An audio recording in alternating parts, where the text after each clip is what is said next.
বাবা, কীর্তন জগতে যত যত কীর্তনীয় আছে বাবা, সবার আগে যাদের উদ্যোগে কীর্তন হয় তাদেরকে প্রণাম দিতেই হবে। কেন? এগুলো অনুভব করতে হয় বাবা। আমরা হিন্দু ধর্মের মানুষ, আমরা সনাতন ধর্মের মানুষ, এগুলো অনুভব।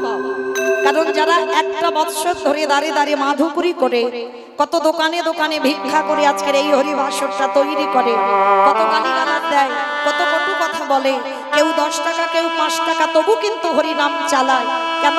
তারা নিজে পেটে খাওয়ার জন্য করে না, ভক্তদের হরি কীর্তন শ্রবণ করবার জন্য, প্রভুকে আহ্বান করবার জন্য, সাধুগুরু বৈষ্ণবের পদধূলা পাওয়ার জন্য হরিনাম। কীর্তনের প্রারম্ভে আগে আমার কমিটি দাদাদের প্রণাম জানানো উচিত। কেন? সবার আগে একটা কথা জানতে হবে, এটা কলিযুগ।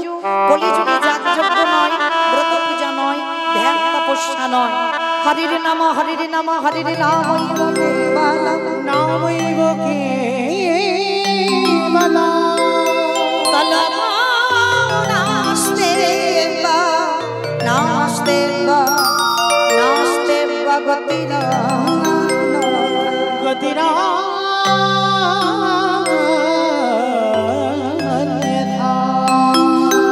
কলির মানুষের হরিনাম ছাড়া কোনো গতি নাই, কোনো গতি নাই, কোনো গতি নাই। মায়েরা কথা নয়, একটু মন প্রাণ দিয়ে শ্রবণ করবেন। কেমন? যোগ একবার আসি, আর বিয়োগ হয়ে গেলে আর যোগে পরিণত হয় না। এই সময় যদি চলে যায়, কেউ গ্যারান্টি দিতে পারবে না কালকের আবার থাকবো। তাহলে ভজনের সময় যদি বয়ে যায়, আর এ সময় পাবে না।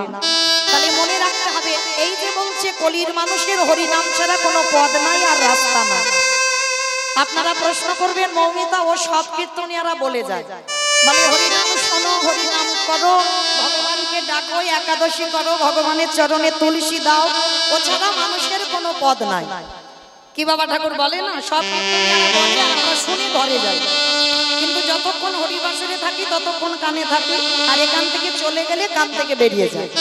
কিন্তু মনে রাখবেন মা, এই কীর্তন গাইতে যখন দাঁড়িয়েছিলেন আর কীর্তন শুনতে যখন বসেছেন, আগে একটু অনুভব করতে হবে, বিচার করতে হবে। কীর্তনীয়রা যেটা বলবে আর আপনারা সেটা শুনে বাড়িতে যাবেন, হবে না। আগে বিচার করতে শিখতে হবে। এই যে কীর্তনীয়রা বলছে হরিনাম ছাড়া মানুষের কোনো গতি নাই, আগে বিচার করে দেখেন তোমার গতি কি আছে। যে যত বড় ধনী হোক না কেন, যার যত টাকা থাকুক না কেন, যার যত অর্থ থাকুক না কেন, যে যত দিল্লি বম্বে কাটাক না কেন, কেউ যদি সারা জীবনটা সোনার পালঙ্কেও ঘুমায়, একটা কথা কান খুলে শুনে নাও, মনে রেখো এই পৃথিবীতে তোমার কেউ আপন নয়। যে যত তাড়াতাড়ি জানতে পারবে বাবা, তার তত তাড়াতাড়ি লাভ।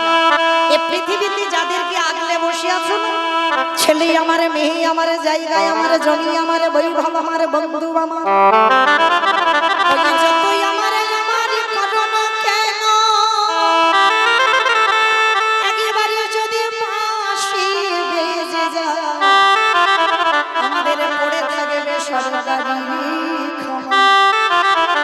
এসেছো একা, তুমি যাবে একা। যেদিন এসেছিলে সেদিনে তুমি কাউকে সঙ্গে আনোনি, আর যেদিনে তুমি ঘরে যাবে সেদিনও কাউকে সঙ্গে নিয়ে যাবে না। তবে সঙ্গে যাবে শুধু তোমার কর্মটুকু। মানে কর্ম মানে কি? কতবার হরিবাসরে বসেছ, কতবার ভাগবত আসরে বসেছ, কতবার সাধুগুরু বৈষ্ণব চরণাশ্রয় করেছ, কতবার গুরু পাদপত্র হৃদয়ে ধরেছ, কতদিন একাদশী করেছ, কতদিন গোবিন্দ চরণে তুলসী দিয়েছ। এই ভালো ভালো কর্মগুলো তোমার সাথ দেবে, আর কেউ দেবে না সাথ। তবে মায়েরা আমি একটা গ্যারান্টি দিতে পারি, একজন তোমার সাথ দেবে। কে বলো তো? জানি না আপনাদের এই হুগলি জেলাতে নিয়ম আছে কিনা, তবে আমার ডায়মন্ড হারবার এলাকায় নিয়ম আছে মা। যে বড় লোক হোক আর গরিব হোক, যার বাড়িতে আছে তো খুব ভালো, আর যার বাড়িতে নাই দুটো জিনিস ভাড়া করতে হবে, একটা খোল আর একটা করতাল। কি মায়েরা আপনাদের হুগলি জেলাতে মানুষ মরে গেলে খোল করতাল বাজায় তো? বলে না? বলো হরি হরি বল, বলো হরি হরি বল, বলে তো? কেন বলবো? ভালো করে এই জায়গায় বিচার করেন, কেন বলবো? ঠাকুর বিসর্জন করতে যাচ্ছে, বড় বড় ডিজে বাজছে। কি বাবা বাজে তো আপনাদের এদিকে? এমন বাজবে না হার্ট ব্লক হয়ে যাবে। তাহলে ঠাকুর বিসর্জন করতে যাচ্ছে, বড় বড় ডিজে ডিজে বাজছে, তাহলে যেদিন আমাদের দেহ বিসর্জন হবে একটা কি ডিজে বক্স বাজিয়ে বাজিয়ে গেলে হতো না? নিশ্চয়ই হতো। তাহলে হচ্ছে না কেন? এই জায়গায় চৈতন্য মহাপ্রভু শিক্ষা দিয়েছেন, ওরে কলির জীব পিছনের দিকে তাকিয়ে দেখ, এসেছিস যাচ্ছিস একা, এসেছিস একা, আর সাথ দিচ্ছে কে? এই হরি নামে যাবে। এই আমাদের বাচ্চা দেখা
চরণে আমার মতো অধম কীর্তনিয়ার একটা নিবেদন, মা পৃথিবীতে সবাইকে ভুলে যেও, কিন্তু আমার গৌর গোবিন্দ চরণ যেন জীবনে ভুলে যেও।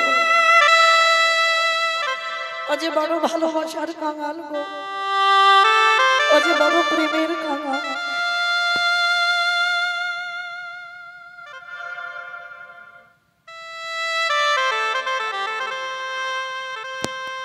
কি বল?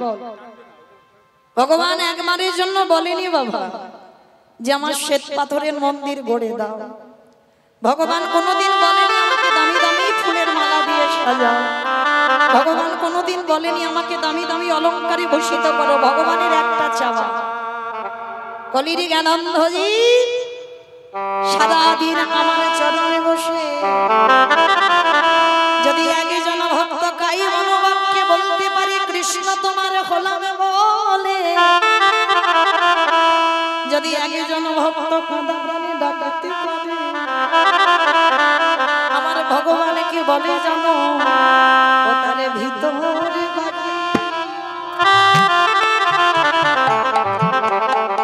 বাহিরে আমি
তোমার কেউ হবে না। যদি বলো কেন, যে যতই বলুক না কেন আমি তোমায় জীবন দিয়ে ভালোবাসি, আমি তোমায় 1 কিলো ভালোবাসি, 2 কিলো ভালোবাসি, 5 কিলো ভালোবাসি, ভগবানের মতো কেউ তোমায় ভালোবাসে। যদি বলো কেন, দেখেন বাবা একটু বিচার করি, আমাদের আসবার আগে যে আমাদের কথা ভেবে রেখেছে। আপনারা প্রশ্ন করবেন মৌমিতা কেন, আমার আসবার আগে তো আমার মা ভেবে রেখেছিল। আমি জন্মেই মার কোলে বসেছি, মাতৃস্তন দুগ্ধ পান করে আজকের এত বড়, এটাই বলবে সমাজের মানুষ। কিন্তু না, মনে রেখো বাবা, তলিয়ে ভাবার নাম হলো তত্ত্ব।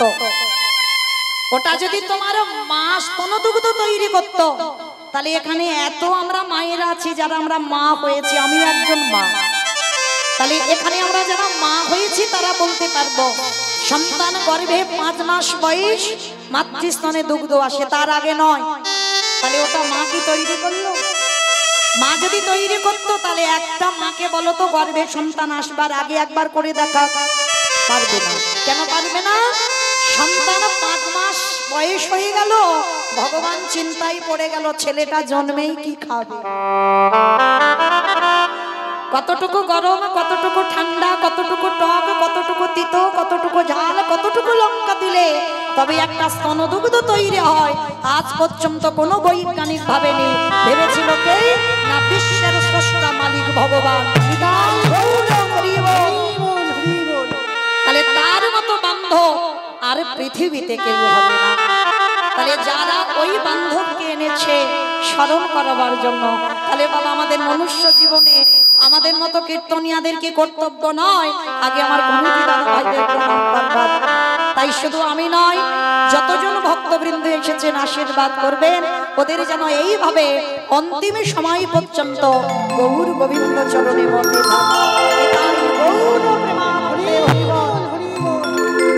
তো চলেন মায়েরা, আজকে আমরা সবাই যাবো একটুখানির জন্য শ্রীধা নদিয়া নবদ্বীপ ধাম। কি মায়েরা যাবেন তো সবাই? বাহ, তা সবাই যদি চলে যাই তাহলে কীর্তন গাইব কাকে নিয়ে? সবাই তো চলে যাবো, তাহলে কীর্তন হবে কাকে নিয়ে বলে না? কারণ কারোর দেহ যাবে না, কেন জানো? দেহ যদি যেতে চায় এক্ষুনি স্বামীর কাছ থেকে অর্ডার নিতে হবে, ছেলে বৌমার অনুমতি নিতে হবে, তবে যদি যেতে পারে, তার আগে নয়। কিন্তু একজনকে কোনো অর্ডার বা অনুমতি নিতে হয় না, সে কে? মন। মন হচ্ছে বাবা খুব স্বাধীন। এক্ষুনি চোখ দুটো বন্ধ করে বলো একবার মায়াপুর ইস্কনে ঘুরে আসি, চলে যাবে সেখানে। চলো একবার সুরধনে গঙ্গায় ডুব দিয়ে আসি, চলে যাবে সেখানে। একবার মনে মনে করো আমি বৃন্দাবনে বাঁকে বিহারী লালকে দেখবো, মন চলে যাবে সেখানে। তাহলে দেহগুলো সব স্বামীর ঘরে থাক, দেহগুলো ছেলে পুলে মানুষ করুক, ছেলেগুলো আজকে মানুষ করতে করতে আমরা মনগুলো নিয়ে যাবো সুরধনী গঙ্গার। কি মাইরা যাবেন তো?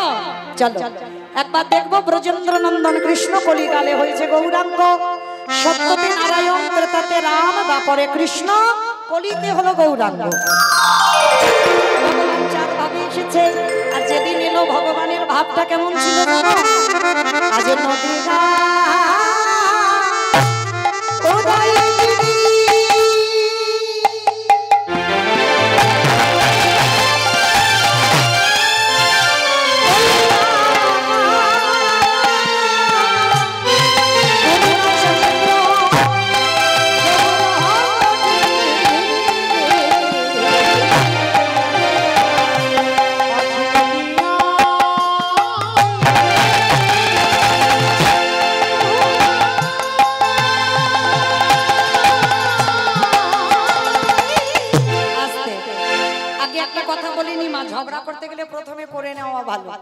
আগে বলেনি, কীর্তন শুনতে গেলে বিশেষ করে বাবা এই সময়টা মোটে ভালো নয়।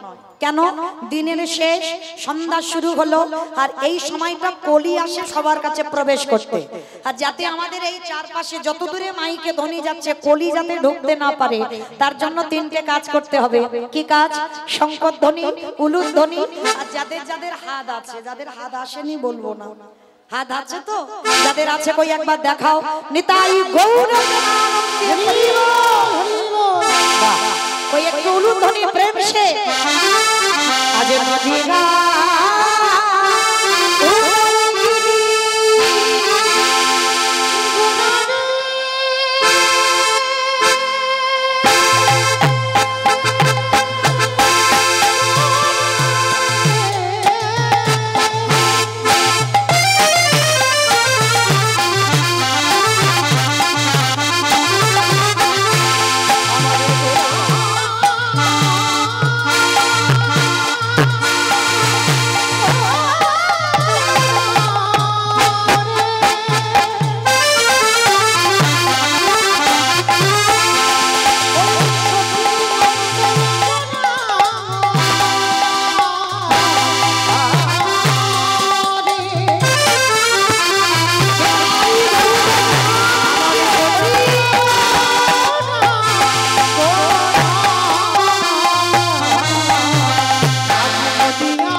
গৌর হলো, এটা আপনারা জানেন। একটা ছোট্ট বাচ্চাকে জিজ্ঞাসা করবে, সেও বলবে। কিন্তু বাবা, এবার আমাদের প্রশ্ন, পৃথিবীর মাটিতে লাখ লাখ ভক্ত ছিল, হাজার হাজার ভক্ত ছিল, কোটি কোটি ভক্ত ছিল, কারোর ডাকে কৃষ্ণ গৌর হলো না, শুধু একজনের ডাকে এলো, সে কে? শান্তিপুরের মাটিতে বুড়ো অদ্বৈত আচার্য গোসাই। একজনের ডাকে এসেছিল, অদ্বৈত আচার্য গোসাইয়ের ডাকে 12 বছর তুলসী ভাসী কৃষ্ণকে গৌর করে এনেছিল। আচ্ছা মাইরা, এই জায়গাটা একটু নিজেদের মনকে প্রশ্ন করেন তো, পৃথিবীতে লাখ লাখ কোটি কোটি ভক্ত থাকা সত্ত্বেও শুধু একজনের ডাকেই কেন এলো? আবার একটা দুটো দিন নয়, মহাপ্রভুর থেকে 52 বছরের বড়। তাহলে যিনি 52 বছরের বড় হয়, তার ডাকেই এলো কেন? তাহলে ওই বুড়ো মানুষটার পাওয়ার কত ছিল, তাই না? ওই মানুষটার ওই পাওয়ারটার জন্য তো কৃষ্ণ কলিতে গৌর হয়ে নামলো। তাহলে মানুষটাকেই, যার একটা নাম ছিল বাবা মৃত্যুঞ্জয়। বলো তোমার কোন ঠাকুরকে বলে মৃত্যুঞ্জয়? শিব। বাহ, শিব ঠাকুরের একটা নাম হচ্ছে মৃত্যুঞ্জয়, যিনি হচ্ছেন আমাদের মতো বাবা কোনো সাজা বৈষ্ণব নয়। ভগবান আখ্যা দিয়েছেন ত্রিলোকের বড় বৈষ্ণব, ত্রিলোকের বড় বৈষ্ণব। আর সেই বাবা ভোলানাথের একটা নাম মৃত্যুঞ্জয়। কেন? সত্য যুগে বাবার মরণ হয়নি, ত্রেতা যুগে বাবার মরণ হয়নি, দ্বাপর যুগে বাবার মরণ হয়নি, কিন্তু কলি যুগে শিব রূপ ত্যাগ করে অদ্বৈত আচার্য গোসাই হল। কেন? তার মানে কি বাবা, আপনারা আমরা সবাই জানবো কলিযুগ ভালো নয়, ওই জন্য শিব আসেনি? বলে না, কলিযুগ তো ধর্ম যুগ। তাহলে বাবা কেন এলো না? অপরাধ। মনে রেখো মা, পাপ কোনোদিন বাপকে ছাড়ে না। ব্যাংকে টাকা রাখলে যেমন 9.5 বছরে ডবল হয়ে সুদে আসলে ফেরে, ঠিক তদ্রূপ কাউকে যদি বিনা অপরাধে কাঁদাও, বিনা অপরাধে অভিশাপ দাও, সেই অভিশাপের জ্বালা উল্টে তোমার জীবনে আসবেই আসবে।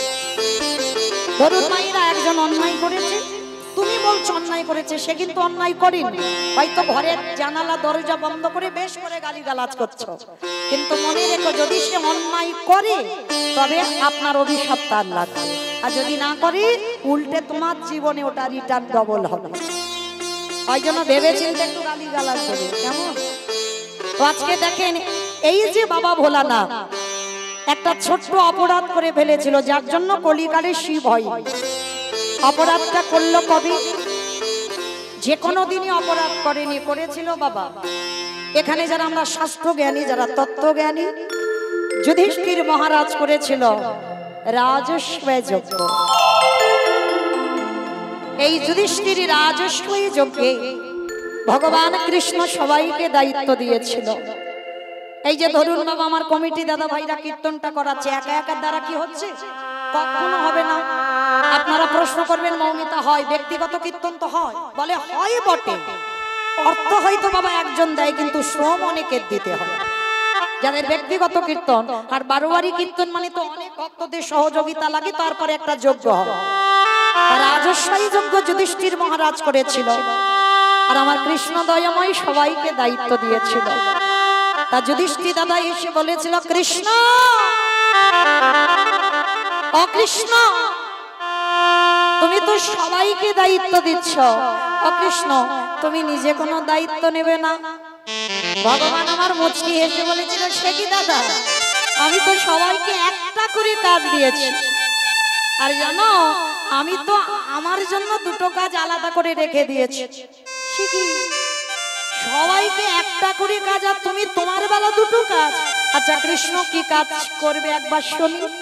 বলে জানো দাদা, সবার প্রথমে আমার কর্ম হবে এই যজ্ঞে যত যত সাধু গুরু বৈষ্ণব আসবে, যত যত ভক্ত আসবে, আমি কৃষ্ণ দয়াময় হয়ে সবার প্রথমে নিজের হাতে আমি তাদের চরণ যুগল ধৌত করব। নিতাই গৌর হরি বল, হরি বল, হরি বল। কথাটা শোনার সঙ্গে সঙ্গে যুধিষ্ঠির দাদা চমকে উঠেছে, অসম্ভব, কৃষ্ণ তুই কি বলছিস, এটা কথা হলো? এ পৃথিবীতে কেউ জানুক না জানুক, আমি জানি তুই কি আর আমি কে। আর তুই কিনা এই যজ্ঞে যারা যারা আসবে জাত বিচার করবি না, ছোট বড় বিচার করবি না, সবার পা ধোবাবি বলে। হ্যাঁ, ওই কাজটা আমার প্রথম কাজ। আচ্ছা বলেন তো, যার একটা ইচ্ছাতে মরা গাছে ফুল ফোটে, যার একটা ইচ্ছাতে শুকনো গাঙে উজানো বল, যে মনে করলে পৃথিবীটাকে একটা সেকেন্ডে ধ্বংস করে দিতে পারে যদি তার ইচ্ছা হয়, তাহলে সেই ভগবান আজকের পা ধোয়াচ্ছে কেন যুধিষ্ঠির যজ্ঞে? এটাই তো জীব শিক্ষা। মনে রেখো বাবা, কীর্তন মানে জীব শিক্ষা, ভাগবত মানে জীব শিক্ষা। তাহলে ভগবান কিসের জন্য পা ধোয়াচ্ছে জানো? আপনাদের আমাদের মতো প্রতিদিনের চেতনা দেবেন।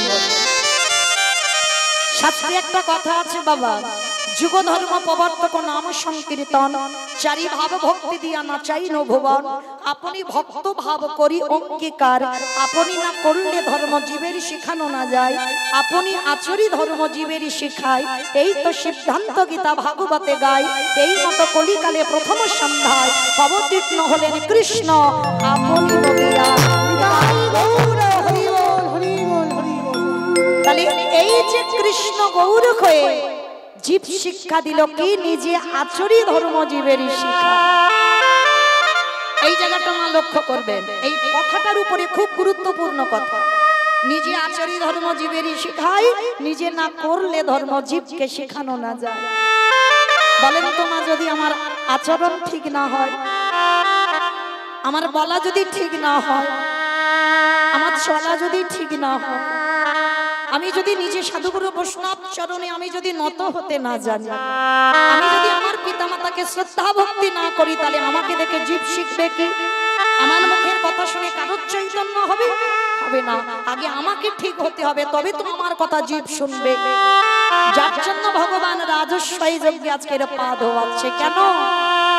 আপনাদের আমাদের শিক্ষা দিল বলে কলির জীব, তোদের ঘরে যদি সাধুগুরু বৈষ্ণব আসে, তোদের ঘরে যদি গুরুজন আসে, সবার আগে আমাদের মনুষ্য জীবনে কর্তব্য, আগে ঘটিতে করে জল নিয়ে তাদের পা ধোয়ার ব্যবস্থা কর। নিতাই গৌর হরি বল, হরি বল।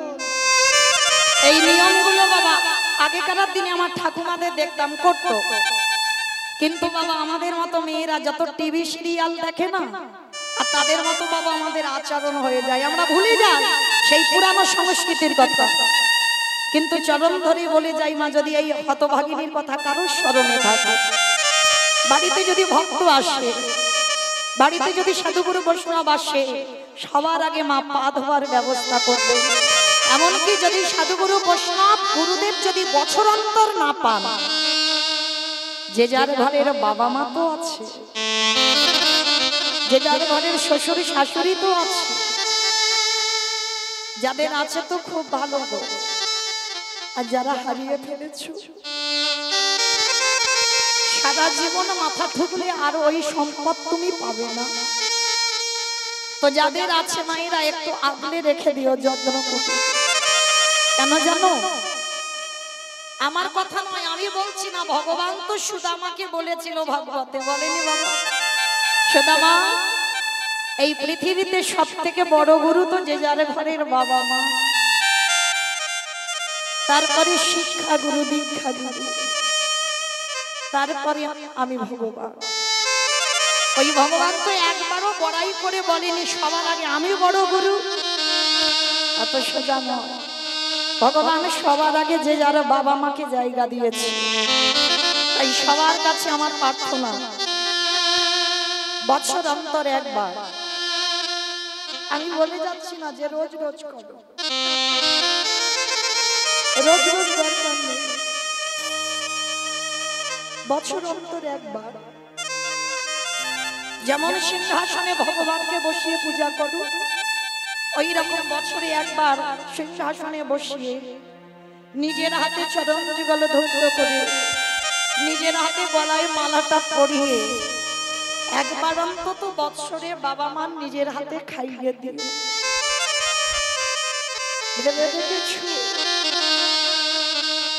কত হাড় খাটুনি খেতে তোমার এত বড় করেছি, আর আমরা কি পারি না বৎসরে একবার নিজের হাতে বাবা আমাকে খাইয়ে দিতে চেষ্টা করবে। ভগবান কৃষ্ণ তো যজ্ঞে ওই শিক্ষাটা দিয়েছে যে যার ঘরের বাবা মাকে শ্রদ্ধা ভক্তি কর। শুধু এই পা ধোয়ার কাজ নয়, আরো একটা কাজ করেছিল। কি কাজ জানো? যারা যারা যজ্ঞে প্রসাদ পেয়েছিল, কৃষ্ণ দয়াময় নিজের হাতে ওই প্রসাদের পাত্রগুলো নিজের হাতে নর্দমায় ফেলেছে। শুধু নর্দমায় ফেললো না গো, আরো একটা কাজ করেছিল। ওই এঁঠো পাতাতে বাবা একটু করে তো এঁঠো লেগে তাকে সত্তর পরিষ্কার করে খাই না। ওই একটু করে এঁঠো লেগে আছে, আমার কৃষ্ণ একটু করে এঁঠো নিয়ে আজকের ভগবান নিজের সারা গায়ে মানুষ ওছে ভক্তি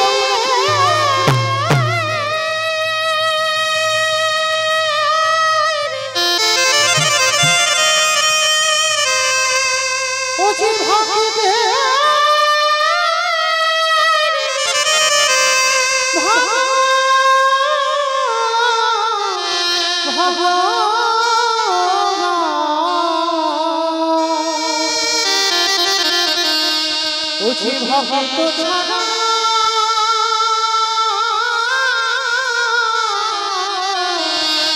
কিছু জানে না, তাই তো যুগে এটাই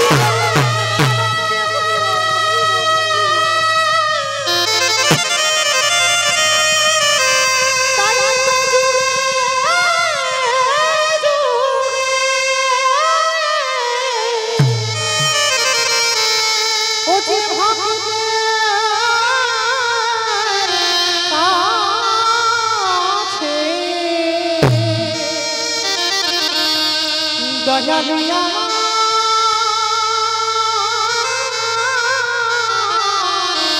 ছুটে আসে। কৃষ্ণ উচ্ছিষ্টগুলো গায়ে মাখছে। দূর থেকে যুধিষ্ঠির মহারাজ দেখে বলল, কৃষ্ণ কৃষ্ণ এটা তুমি কি করছো? এরা কোন জাতের মানুষ? কোন জাত বিচার নেই বাবা। বৈষ্ণব কোন জাত নয়। বৈষ্ণব হলো একটা ধর্ম, সেটা আপনি হতে পারেন, আমি হতে পারি। আমি ছোট জাত বলে আমি হতে পারবো না, না। বৈষ্ণব ধর্ম নয়, বৈষ্ণব জাত নয়, বৈষ্ণব হলো একটা ধর্ম। তো আজকে কি করেছে ভগবান? এঁঠোগুলো মাখছে। যুধিষ্ঠির এসে বলছে, কৃষ্ণ তুই এই এঁঠোগুলো গায়ে মাখছিস কেন?